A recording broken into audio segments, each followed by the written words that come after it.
Hello မမီထပ်ပါဒီနေ့မှာတော့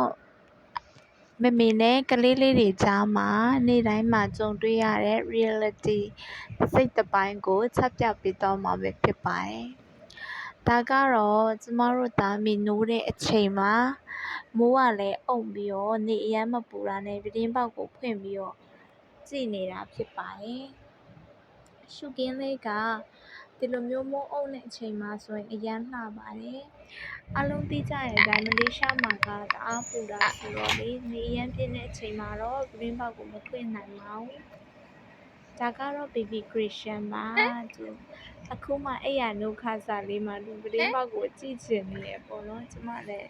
ပြတင်းပေါက်လိုက်ကာတွေကိုပုံမှန်ဆိုရင်နေ့တိုင်းမှာအားလုံးချထားတာဖြစ်တဲ့အတွက်သူလည်းဒီလိုမျိုးလိုက်ကာသိမ်းတဲ့ရက်တွေမှာဆိုသူလည်းကြည့်ချင်နေပေါ့နော်ပြီးတော့သူစော့ကစားနေပါတယ် baby Christian လေးတောင်မှတဖြည်းဖြည်းနဲ့တစ်နှစ်ကျော်အရွယ်ကိုရောက်လာခဲ့ပြီပေါ့နော်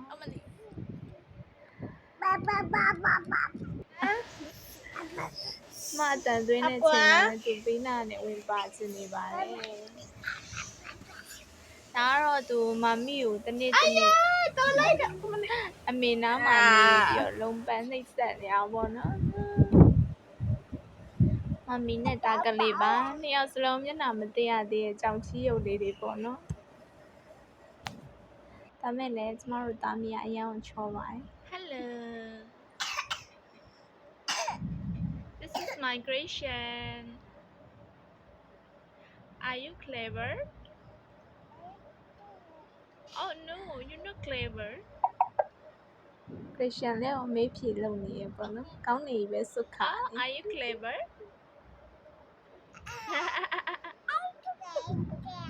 Oh, are you so cute? Oh no, why? You look so cute. ကျမကလေကျမရဲ့ Christian ကိုအရန်တနာတယ်ပေါ့နော်။ဘာလို့ဆိုတော့ကျမတို့ဒီမလေးရှားမှာနေရတဲ့အခါကျတော့သူကဆွေမျိုးတွေအစုံအလင်ကြားထဲမှာလည်းသူမကြည့်ဘူးလာခဲ့ရပေါ့နော်။ပြီးတော့တဘာဝတရားနဲ့လည်းတိတ်ပြီးတော့မထိတွေ့ရအောင်ပေါ့နော်ကျမတို့ငယ်ငယ်ကဆိုရင်ကျမတို့ကလက်ကွင်းပြင်တွေတို့မြေကြီးတွေပါတယ်အဲ့လိုမျိုးစိတ်တိုက်ထွက်မှန်နေပေါ့နော်ဒီအခုနိုင်ငံရဲ့ဆောင်းမှာဒီနေ့ခေတ်မှာမွေးတဲ့ကလေးတော်တော်များများကြတော့အဲ့လိုမျိုးတဘာဝတရားနဲ့ထိတွေ့ခွင့်အဲ့ဒါရှားရတယ်ပေါ့နော်ကျမတို့ဗီဒီယိုရိုက်နေမှာပဲမိုးကအုပ်လာခဲ့တယ်ပေါ့နော်အဲ့တော့ကျမ Christian လေးကိုချီပြီးတော့လင်းနောက်မှပြပေးရတဘာဝတရားနဲ့သူနဲ့ထိတွေ့ဖို့လဲလိုတယ်ဆိုပြီးတော့ကျမရဲ့တက်နိုင်တော့ဒီပေါ့နော်ကျမတို့သားမိကပုံမှန်ဆိုလို့ရှိရင်အိမ်ထဲကအိမ်ပြင်ထွက်တာရှားတယ်အိမ်ထဲကအိမ်ပြင်မပြောနဲ့ကျမအိမ်တော်ကြပြီးခလေးရပြီးနောက်မှာတော့အခန်းထဲကအခန်းပြင်ထွက်တာတော့မရှိသလောက်ပေါ့နော်။ဘာလို့ဆိုတော့ကျမဟင်းချက်ပြုတ်တဲ့အချိန်တွေညာတွေပဲအခန်းပြင်ထွက်တယ်သင်ကြားကြရှိတဲ့အချိန်ဈေးဝယ်ကြရှိတဲ့အချိန်အဲ့လိုမျိုးမှာပဲအပြင်ထွက်ပြီးတော့ဒီဆိုတော့ကလေးလေးနဲ့ဒီအခန်းထဲမှာပဲနေတာများတယ်ပေါ့နော်။တကယ်တော့ကလေးတွေကတဘာဝတရားနဲ့ထိတွေ့ပြီးတော့အကုန်လုံးကိုစူးစမ်းလေ့လာပြီးတော့အဲ့လိုမျိုးဆိုရင်ဉာဏ်ရည်ပိုကောင်းတယ်ပေါ့နော်အဲ့လိုမျိုးလေးကြီးပြင်းလာတဲ့တင်နဲ့ကျမတို့ရဲ့ဒီမှာအခြေအနေကြောင်းမလေးရှားရဲ့နေဆိုတာလည်းနေကင်းဘက်တွေမှာအပြင်ဆက်လို့ရှိရင်အားပူလောင်နေတော့ကိုပိုင်ကားလည်းမရှိသေးတဲ့အချိန်မှာတော့လမ်းလျှောက်ပြီးနေတိုင်းပြင်ထွက်ပေးဖို့လည်းမဖြစ်နိုင်ပြန်ဘူးပေါ့နော်အဲ့လိုမျိုးအခြေအနေအကြောင်းအိမ်ထဲမှာပဲကျမတို့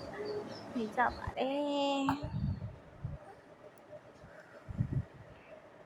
Christian လင်းကလည်းအဲ့လိုပရင်းပေါက်ကိုဖွင့်ပြီးရှုခင်းလေးတွေပြတယ်သူအရန်သဘောကျတယ်ပေါ့နော်ဒါတော့ကျမတို့ရဲ့အခန်းကနေမြင်ရတဲ့ view ပေါ့နော်ဒီဘက်ဒီဘက်ဆုံးအဲ့ဒီတိုက်အစ်စ်ကလေးဆိုရင်အစတော့ကစောက်လက်စလေးပေါ့နော်အခုမှပြီးသွားတာကြာသေးတယ်တော့မှအထဲပိုင်းတွေပြီးသေးတယ်စောက်လက်စပေါ့နော် အဲ့လိုမျိုးဆိုရင်လည်းညံ့ရည်ပိုကောင်းတယ်ပေါ့နော်ပြီးတော့ဒီဘက်မှာလည်း Christian လင်းကလည်း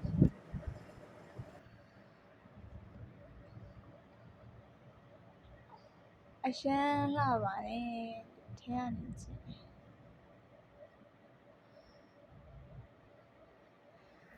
ဒီလိုမျိုးတွေမြင်မိရဲ့ခါကြရင်လည်းတစ်ခါတလေပေါ့နော်ကျမရဲ့မြန်မာပြည်ကိုလည်းအရန်တတိရပါတယ်ပြောရင်းနဲ့မိုးရွာလာပြီအဲ့ဒါကြောင့်သတင်းပေါက်တကားတွေကိုပိတ်လိုက်ပါတယ်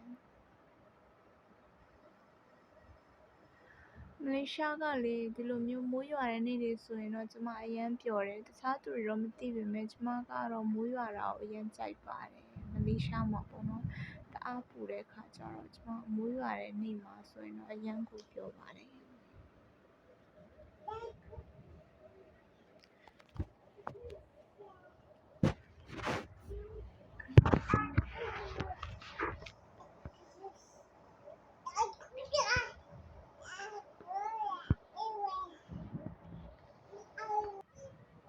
ပြီးတော့ကလေးလေးကိုကျမလက်သေးညှပ်ပေးမယ်ပေါ့နော်သူ့ရဲ့လက်သေးတွေက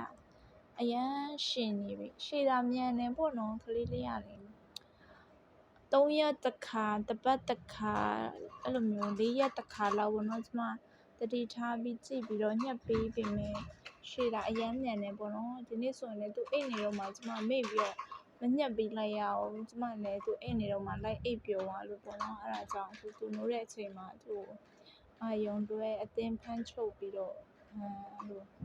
ဟိုတီရှောက်ပြောရင်းနဲ့ပေါ့နော်အဲ့လိုမျိုးလေးညှပ်ပေးရပါနဲ့ဒါကတော့မိခင်တယောက်ရဲ့ဘဝပေါ့နော်ကျမတို့ social media တွေအဲ့လိုမျိုးသုံးတဲ့အခါမှာမြင်ရတဲ့ဟာကြောင့်အရန်ကြည်နူးစရာကောင်းတဲ့ဘဝတွေပဲမြင်နေပေါ့နော်ဒါပေမဲ့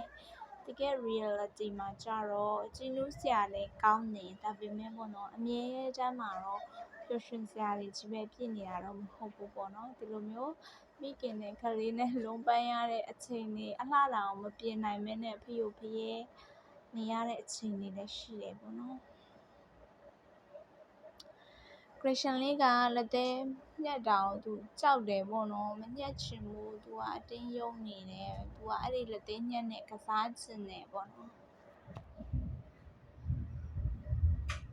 နောက်ဆုံးမှာတော့သူ့ကိုကျမညှက်လို့ပြီးသွားခဲ့ပါတယ်အဲ့ဒါနဲ့သူ့ရဲ့လက်သေးစလေးတွေကောက်နေတဲ့အချိန်မှာသူလက်သေးညှက်မရလို့ကြီးကြပေါ့နော်ငိုယိုကြီးကြဆရာကြီးစိတ်ကောက်ပါပြီစပြီးတော့စိတ်ကောက်ရင်အဲ့လိုပြစ်လဲသွားတယ်ပေါ့နော်ရမ်းချစ်ဖို့ကောင်းတဲ့ကလေးလေးပါ